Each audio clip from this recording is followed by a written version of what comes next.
Welcome to Planning and Beyond, the podcast where financial planning meets human understanding. I'm your host, Ashley Knomee.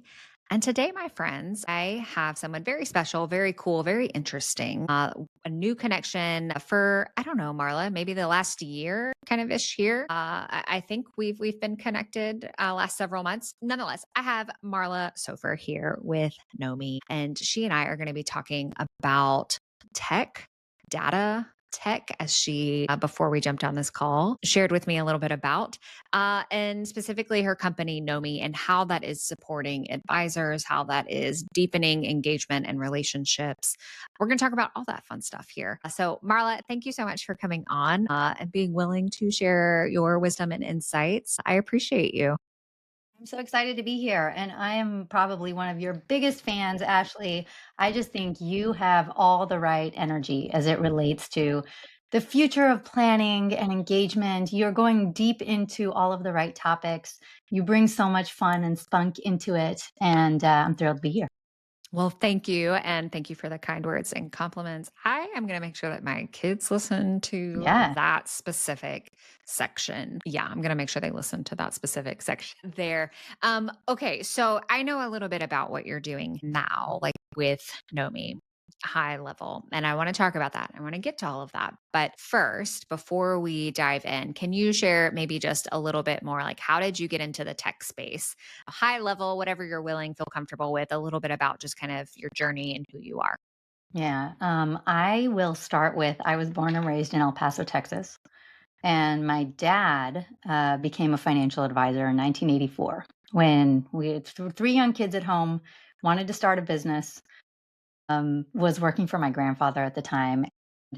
Honestly, it was a life changer. Like him becoming an FA was just very impactful on me and my journey. I went to college, I came back. I ended up actually, I got a job out of college after I kind of had different experiences. I wanted to be a diplomat first. I studied peace and conflict resolution. I worked at a private bank and was a licensed advisor. And I supported ultra high net worth and high net worth clients in South and Latin America between 2004 and 2006 or so. That's so specific, It like was, geographically. it was. Okay. All right. I love that. That is so cool. Yeah, they were such interesting clients too, because they were all, not all, mostly small business owners, but extreme wealth and kind of all kinds of interesting, unique niche businesses. And as a private banker, I helped them with everything. I was a licensed advisor. I helped them with their allocations and their trading and their options and their portfolio. But I also helped pay their vendors of their business. And we actually sold kidnapping insurance, which was very common. It's still common in South and Latin America. I'm not laughing. That's not, I'm laughing out of It's a shock. different set Like, of tools, right. yes, Like, I'm that just, people need in okay. that, yeah. So it was actually a very different time. I then moved, I worked at JP Morgan, and they hired me in to support asset managers because I had worked in private banking. They said, how do we provide asset managers and institutional investors the same white glove service that private bankers offer to their clients? So I came in, and this was 2006, and I said, okay, great. I was on a team of 7 people that all covered Franklin Templeton. And I said, great. How do I learn about what's working best with Capital Group and PIMCO and BlackRock and all these different companies? And they said, well, we don't actually interact. And so I broke down barriers, and I was like, we are going to get together and talk about what works best for our clients. So they actually liked that a lot. And they then offered me an opportunity to relocate. So I moved out to the Bay Area. I ended up covering all asset managers. And then I was hired by one of my clients in 2011, BlackRock. And at BlackRock, I oversaw all operational vendors, so custodian banks, index licensors, and data providers. It was $1 billion in annual spend. It was a very big ivory towery type of a job, a lot of golf and steak. And I felt very empty. And I thought, I'm not helping anyone live a better life. I am not helping them make better financial decisions. And I have to be a part of technology that is going to change that reality. I wanted to be a part of FinTech as a FinTech insider. And so in 2015, a decade ago, I left BlackRock and this kind of, 15-year trajectory I was on. And I got into FinTech, and I was the head of partnerships at 4 very leading FinTechs, and I ran financial services strategy at Microsoft. And what I learned is that The ability to personalize and offer deeply human investing exists. The challenge is we don't have enough knowledge about our clients. We don't have the data to activate these amazing tools that are coming to market. And so that is what launched Knomee. That was kind of the reality that led me to say, I need to fill this gap. If we don't have the knowledge at scale, we can't transform the way people interact and live with money as a tool to help them improve their lives. So Knomee is literally like a 25-year journey bundled into an idea that I'm obsessed with. I love that. And I am going to work really hard not to go back to the kidnapping insurance conversation. Like the therapist part of me, right? Like we're going to have to talk offline because I've got I stories there too. I am just like conversationally, like, like there's a curiosity like around how do we talk about kidnapping insurance? Anyway, we will not go on that tangent, although maybe we should do a different episode around how to talk about kidnapping insurance. Like what does that look like? That is so fascinating. And I love just the following that kind of like heart's desire of, hey, this is not working for me and I'm not doing the thing that I want to be doing, which is being impactful and helping, improve the well-being of others. It's incredibly brave. I'm just thinking about like how incredibly brave to like step, away from and like, forge kind of a different path and like go a different direction and follow that heart's desire. So kudos to you. I think I think it's incredible, truly incredible. And, you know, I know you mentioned kind of, launching Knomee and like that's where you're living now. And so let's talk just a little bit about what is Knomee. It's FinTech. Is it BeFi tech? Is it like, when people say like, okay, what is Knomee? Like, tell me how do you respond? Yeah, you're raising what is our biggest challenge. Knomee is behavioral data infrastructure. That is not something people know what that is. They can't place it. What I'm actually about to, we're working with a positioning firm because positioning is all about you have to go into the slot in someone's brain that they already have and talk about something like until we understood what Calendly, like a scheduler was, it didn't really make sense to us. Only after it came to market, we could understand what that was. So this is kind of the dilemma in innovation is you're solving a problem and you're inventing a category. We absolutely embed and embrace BeFi in the way that we drive engagement for the purpose of real-time consensual trust-based data collection. What we want to be best in the world at is we engage clients to share the best data to help them get more value from their advisor. And then we make that data disseminated and we use AI to make it usable by an advisor in action, in a meeting, in a follow up, to drive a next best action, to drive further discovery. So we are a discovery tool, we are an engaging interface, and we're a data platform. Okay. What I've found go ahead. No. Keep going. Because I want to hear. You might be answering what I want Yes. to. So you asked if we're kind of a BeFi tool. And the reason I don't say the answer is yes to that is because I'm familiar with a lot of BeFi tools out there in the market. And they are primarily frameworks, assessments, surveys, questionnaires.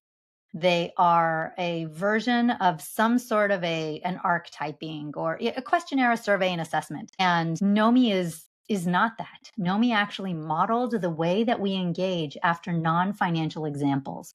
We are what we call adventures, a series of modular adventures that are stacked together, modeled after what we know works in the land of non-financial tech. So Knomee is modeled after Noom, Duolingo, Yeah. Strava.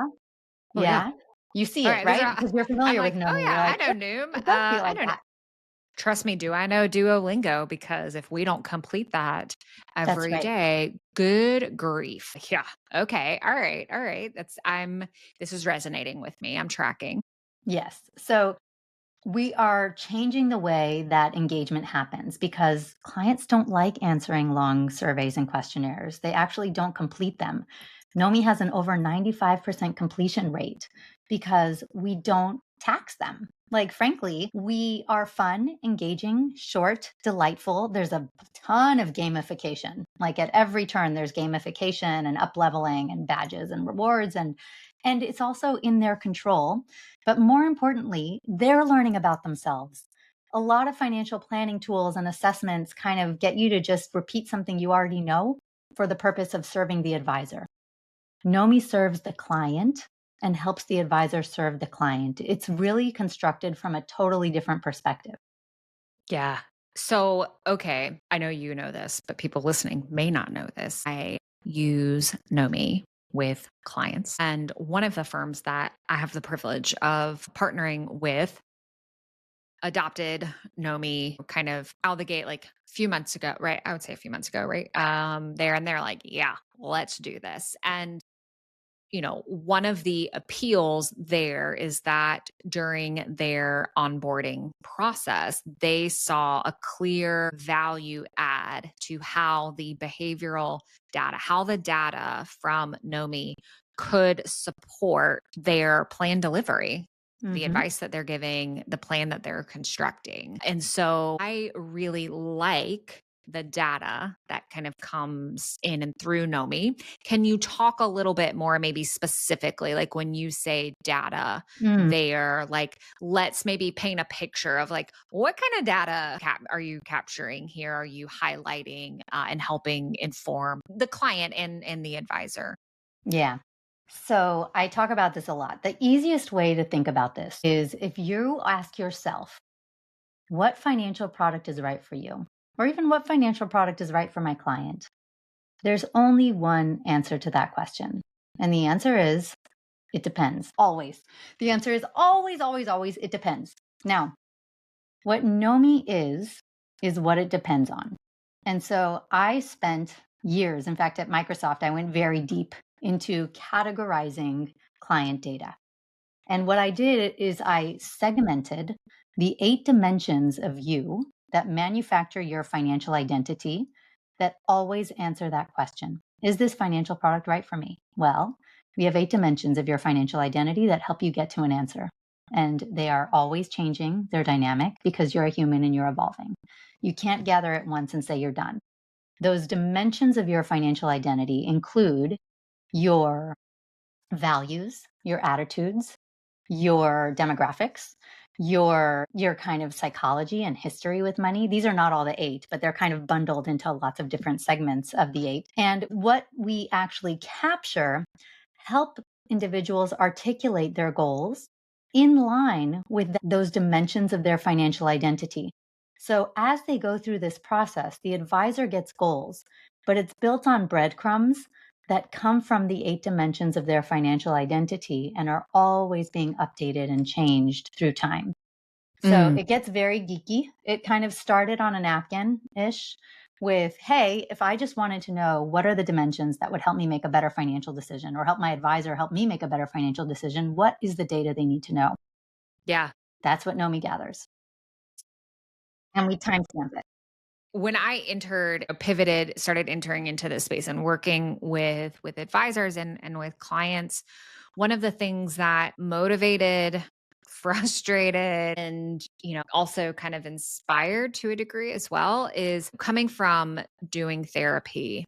Uh, I would say like what my question kind of to my is like what information, non-technical information should an advisor know about a client? Like, what's like the information about them as a human or the way that they think, feel, do money? Like, what is that information that they need? And so, what I love about, kind of Nomi is that it really captures some of that in my mind. Like, what is that information? And this is, should meaning a judgment. For those of you that listen, you know that I'm not really the biggest fan of should. And so, should is a judgment. Yes, I recognize it. I'm shooting on myself right now. But what should advisors know about their clients, right? And Nomi really helps to, I think, to gather that information and present it, there.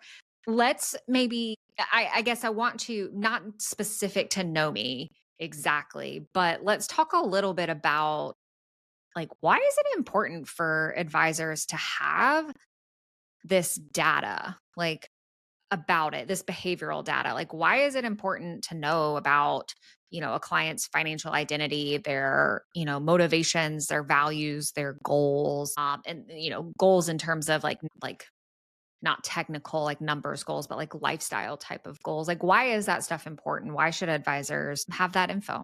Yeah, I'm going to say one thing about Knomee and then I'm going to answer your question. So, what we learned in deploying and launching and doing research with thousands of individuals and advisors is that advisors don't want the raw data, they don't know how to use it. And so, what we do in Knomee is we synthesize it and give the advisor this is how you use it. It is kind of we mash it together using AI into here's your three conversation starters. Here's the categorized insights you need to know about their values, their motivations, their goals, their attitudes, their history.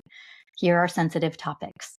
Here's the things you need to know about their partner and how you make sure that each of them feel heard. Now, this is transitioning into the answer to your question. Why is it important? So, several things. Number one is there is no lack of research showing that people want to improve their emotional relationship with money. And advisors know that behavioral coaching and emotional engagement with their clients is what builds trust. It is the difference between a client who is giving you maybe 10% of their portfolio and may fire you next year because you're not living up to it, and the all in client that has that level of trust. And no matter what you say to them, they are going to say, this guy knows me so well. He knows exactly what I want for my family. He understands my vision of the future. Their suggestions are informed by the depth of the relationship we have. And it is measured in trust. It is measured in how much that advisor can say to that client, and the client says, yeah, I trust you, you know me, and you understand me and my household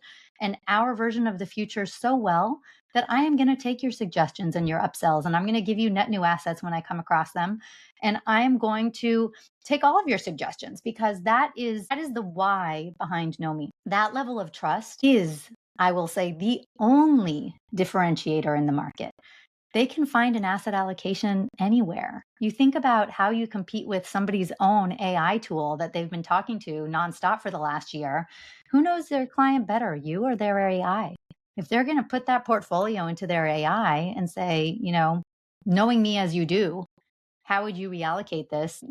Pretty safe bet that the AI would do it probably a bit better than an advisor would. And I think that is what we're trying to enable the human advisor to differentiate their business and their practice by going deep. And our assumption is a lot of clients don't know how to open up and tell you the answers to those questions. We guide them along the journey and we help the client open up and tell you what you need to know to differentiate your practice, convert, win, retain the next generation. If you're going through A as an advisor and you're bringing on an entirely new book, we help you deliver a much higher bar of service and allocate resources appropriately to the book that is coming into your practice. Meet them where they are and give them this incredibly high bar of trust from the get-go, reflecting what matters most to them. I love about these conversations that I've had, at least, I'll speak just for myself, is whether, and this isn't specific to just using the Nomi results, but when I am asking even just questions around some of this behavioral data, financial identity data, is that and I ask clients this. I will say, have you had a conversation like this before? Have you answered questions like this before? And most of the time, Marla, it's no. Like, I've never been asked these types of questions before. Maybe I've thought about my values, or yeah, I mean, I've kind of thought like it'd be nice to retire like at 65, but no, like, I've not really had this kind of conversation before. And so going back to like, that trust equity, imagine, being that person where you're delivering a first for a client and it's really meaningful and it, speaks to them in such a way of this person cares about me and they want to understand and get me, right? In all the ways that, make me human, right? It's not that they just care about, my money, managing my money, the returns, optimizing, like all it's not that they just care like about that. And then it's, okay, next call. Like I'll see you. Like they actually really care about me as a human. And so I have really loved like when conversations have been focused, especially early on in the relationship, it's usually very new. And it just kind of sets the tone then for what the relationship is going to be like. I'm curious, like from like the advisors like that you work with, or even maybe just some of your own experiences too, going back to, when you were working in the, corporate, like the FA field. How, like, do you agree kind of with that? Like, what's your experience been like when it comes to the conversations and being the first and client saying like, yeah, I've never had a conversation like this. This is really great and it's meaningful. So, two things. One is from our own research, we do get a lot from clients saying, I've never been asked this question before. Why has my advisor never asked me this question before? But advisors, when they look at Knomee and what we do, they often say, "This, I'm the best at this. I do this all day long." But then when they see Knomee and when they actually see the AI insights, they recognize there is a consistency and there is a kind of holistic approach that's missed. An advisor's job is to build a relationship, and they should build the relationship however they can. And when I go back into my corporate experience, I will tell you, none of us got any training around, behavioral finance and the psychology of money. And we were just basically told and often incentivized to sell products. And we sold whatever product we were told to sell, right or wrong, for our customers. That might be a slight exaggeration, but not much. We're not far off. The assumption, even today, and the way advisors are taught is very allocation focused, very, very reliant on when you go into a review meeting, the topic is performance and it's performance against a benchmark. There is now a very slow moving, if you look at the big wirehouses and the relationships most people have with their advisors, they are not planning relationships. There are a lot of people that do planning. I personally just went through the process of going through planning and onboarding, and I had to go through it twice actually on eMoney. And I have to tell you, my relationship was not planning centric. It wasn't exactly where I think advisory needs to go. It was still heavily focused on, the allocation, the performance, which is critically important, but that's table stakes. Like, Yeah. yeah, you need to give me the allocation and the performance in the way that I need it for myself as a business owner, optimizing for tax, as somebody who like worked at Microsoft and wants to like not have too much concentration since I was granted Microsoft stock. Like all of those things, table stakes. Like you don't even have a ticket to the party if you can't do those things. Now you want to differentiate your business, you need to care about me and my family and what we want from our future and how we envision. I despise the word retirement because it doesn't have meaning until someone gives it meaning. Mhm. And the if you don't give it meaning, you have no idea how to plan. There's no way you can appropriately plan just using an arbitrary word. Or, what eMoney and a lot of the tools do is they use two arbitrary numbers, the age you retire and the age you die. There's very little that goes into and what's going to happen at this particular age and how are you going to experience life and where are you going to actually want to have impact. And retirement doesn't mean you stop working. You may be doing all kinds of different work. One of the challenges that I have found, and maybe this is a challenge that you hear or have come across, is advisors will say, having that behavioral data, those insights, yes, like I want that. I think that's really great. That's cool. I think it is a value add. But what do I do once I get it? Okay, now I know what my clients' values are. I understand in a deeper way their goals. I, hear like what motivates them and maybe what some of their concerns are. Okay, but then what do I do, Marla, once I have all of that information? Yeah. So we learned the hard way that you can't just give them the information. So what we offer is conversation starters. And those conversation starters go into that next meeting after all of that data was gathered, really helping them feel seen, helping the client and the advisor connect at a level of, thank you so much for sharing all of that information. Here's what came up. This is what it sounds like is top of mind for you. let's talk about some of the trade-offs. Let's talk about some of the things that came up in Knomee. So we use AI to make the data usable in a conversation starter. We also use AI to suggest, okay, they shared something about their life. What is the next level of discovery you should be doing based off of this information? So somebody suggests they are interested in angel investing, and their friends and colleagues are like, hey, will you invest in my fund or into this startup group or angels or whatever? Great. We have a whole module that explores, why are you interested in angel investing? What draws you to that? How much are you interested in putting into an angel investment? When? Why?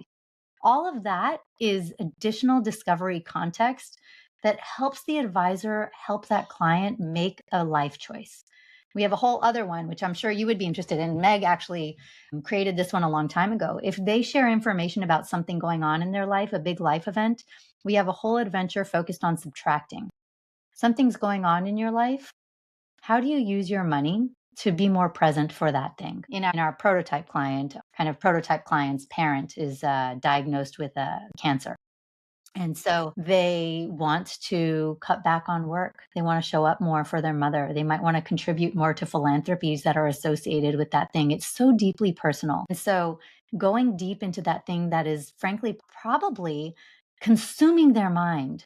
How do you make sure that that gets embedded and incorporated into the conversation and you go deeper? You don't shy away from it. If that's something that they care about and that's all they're thinking about, that is what they want to talk. Well, that's interesting. And I can see where, from like a what do I do standpoint, I'm thinking about like life events or just things that come up along the, financial planning journey and like the relationship and just how helpful it is to have guidance there, which, I love being able to do that and give that and believe, that having that support and guidance can be incredibly valuable for the advisor and also for the client as well there. So there's these kind of life events, in terms of what do we do with this information, right? It's like, well, here's some journey, right? If these are the things that come up, like here's how we can, kind of guide you through that. I'm curious, I guess, you mentioned like some of this is a living, I don't want to say living document, but living, I don't know, living data, like it's It's a evolving or it's living, great, it's a living, living breathing platform. platform. Yeah. Okay. So how often, like when I think about things like values and goals and like motivations, attitudes, like beliefs, all of that, like how often do you feel like clients should be having those conversations or advisors should be having those conversations again with clients and maybe updating, the platform or updating just the plan or the information? Yeah. So what's beautiful about the way we've constructed it as the answer, like the answer to the question before, it depends. Like if I'm going to ask you about your confidence and your financial well-being, maybe I want to ask you every year, but I might want to also ask you when the market is tanking. You know, there is a point in time that I can't presume that is the right time to ask you, how are you feeling about your money? And, my market could tank a couple times a year, but I probably want to ask you about your confidence at least once a year or so. If I want to ask you about your goals, probably before every review meeting. Now, how often do you have a review meeting? I don't know. For some people, it's quarterly. Some people, it's trimesterly. Some people, it is annually. So, probably before you go into that meeting, you need to do an update on articulating your goals, your vision of the future, what's changed. Then I would say there's things like life events that don't follow a set schedule. So, what Nomi offers to advisors is you can actually dictate the cadence based off of the data and what's happening in an individual's life and what's happening in the cadence that you need to stay connected and what's happening in the environment around them. And different adventures have different cadences, and that's totally normal and expected. Your values might not change that often. Um, and so your values, you may go through an experience of being able to articulate your values and then you just validate. You might validate them, at a regular clip. Again, confidence, goals, attitudes, life events, those don't have a schedule. And so you have to kind of be there and be able to gather that data as those things have a risk of changing. Why? Because if you're not there when that changes, that's your churn. That is when you're about to lose that client because Yeah. that is when they needed you and you weren't there. And so if you train the client and you're always in front of them with a platform that is saying, you can come in here at any time, or I'm going to nudge you. I'm going to nudge you at a cadence or a clip, or when the market's tanking, or when the market's doing great, or when I think you're about to sell your business, or when you had a baby, or when your child had a baby, or when I see that you relocated. There's all different ways where you can nudge the client to gather information at the point that matters.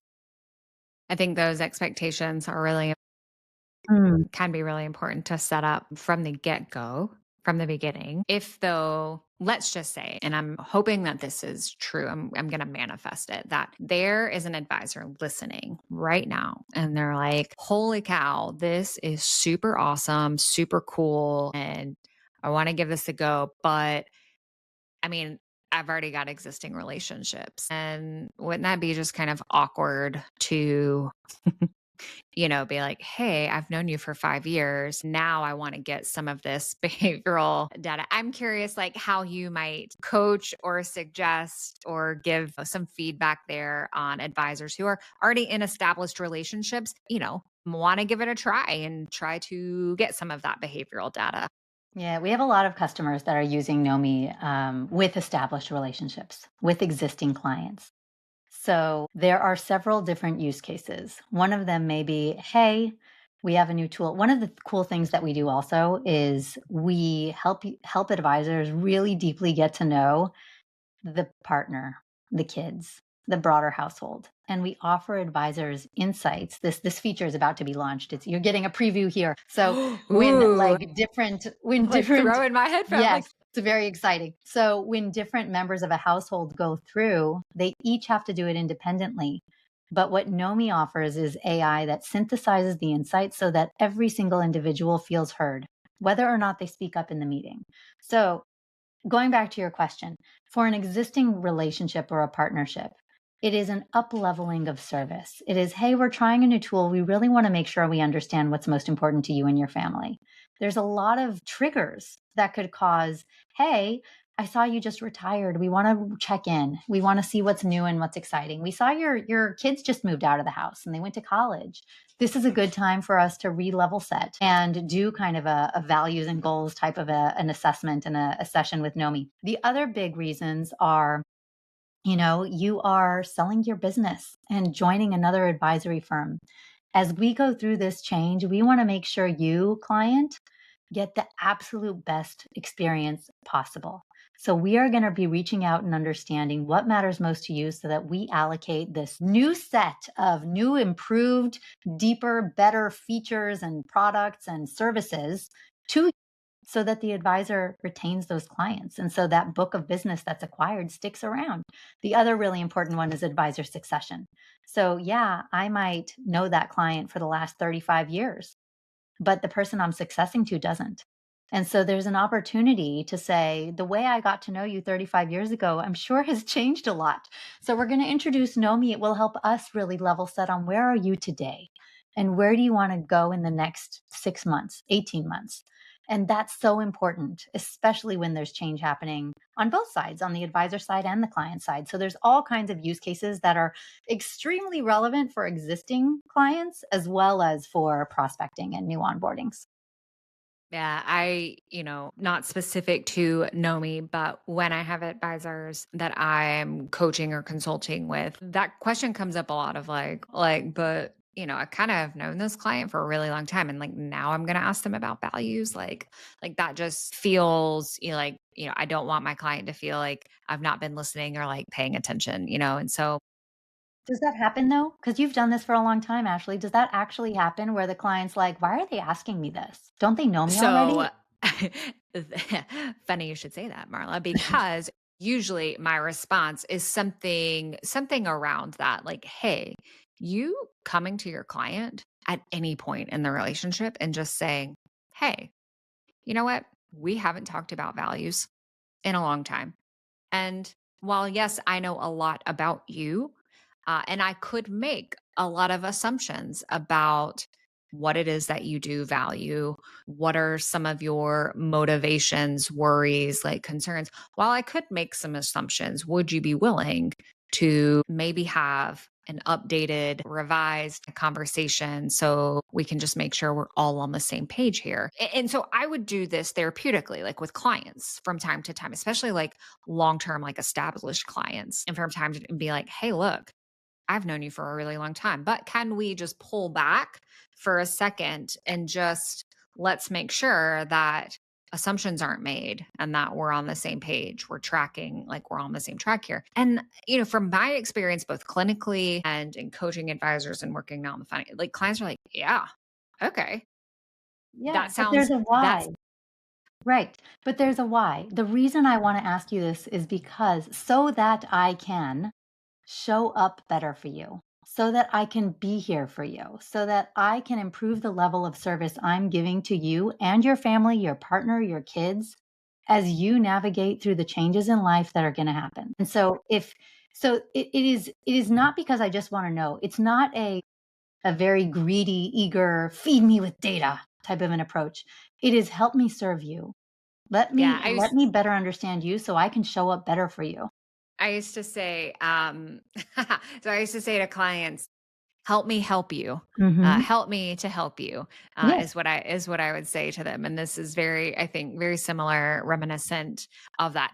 Look, if maybe that's not comfortable for you to say to a client, I also think that it's okay for you, advisor, listener, to say, look, I'm learning some new things, and that's part of just kind of professional growth. I'd like to maybe try some of this stuff out selfishly, right? It would be helpful for me. I don't know. Would you be willing to just have a different conversation with me and just try it out? Like, I also think that's okay. And there are some clients that would be like, yeah, I would be. I would be willing to do that, to very vulnerably say, like, I'm learning how to be a better advisor. And I kind of want to take this risk here and do this. Would you be willing to go there with me?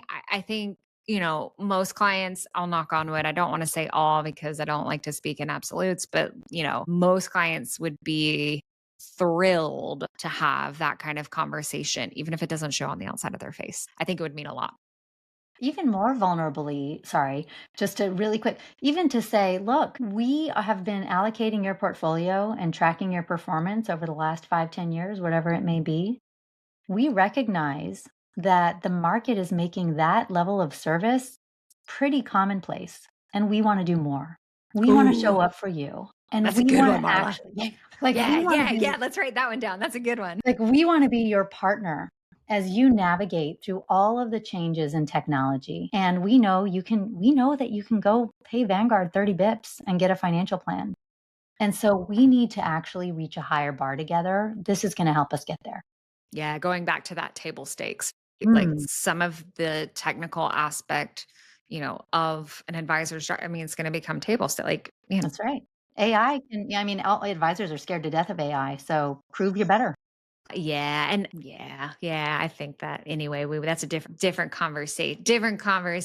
And okay, Marla, all right. I love the conversation that we're having and appreciate so much you sharing about Knomee and just data, behavioral data, human data, and how that can support the overall client advisor relationship and really improve client well-being. I know we didn't directly talk about that, but indirectly it improves client well-being. Can you share with us before we wrap up a little bit, like, where can people find you? What's going on like with Knomee? This is just kind of your time to talk a little bit more specifically to where folks can come and find and learn more about you and Knomee. The easiest is Knomee.com, Knomee. There's no W. That is a Yes. very hard thing. I can't tell you how many people try to throw the W in there. No W, It doesn't K-N-O. work. I've tried it. Yep. Yeah, Doesn't work. I've tried it. Knomee, and all over LinkedIn. We are right now in the process, and by the time this airs, we will be launched with a new freemium offer for RIAs. So RIAs can try Knomee for free for a month with 5 clients. They get the AI insights. They get all of the categorized ways that they could connect deeper, better with their clients and the households around those clients. And then after they go through that month, then they'll have an opportunity to subscribe or not. We also work with enterprises. And so we have one enterprise pilot happening now, and we've got several enterprises. We've got 10 in our pipeline. Advisors recognize how important it is to go deep into the emotional relationship with money. And we create the infrastructure for that relationship. So find me. I also have a podcast, Knowing Me, Knowing You, which Ashley, you should totally come and chat on. We get into all kinds of things. I've had futurists come and speak, financial therapists, and a whole lot of advisors that talk about how they got where they are and how important it is to get into the emotions in order to drive a thriving business. It's a great podcast. You should definitely check it out. And I am really excited about this freemium offer. As someone who has been using Knomee for a few months now in the onboarding process, co-facilitating a goals and values discussion, I have really enjoyed being able to use the results from Knomee as just jumping off points for having deeper conversations with clients. I encourage all of you out there, we'll make sure that we have the links to those in the show notes, to go on and try out Knomee. Give it a try.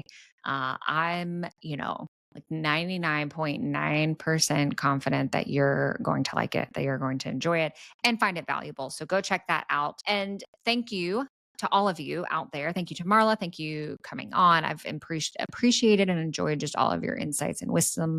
Thank you to all of you listening here with us.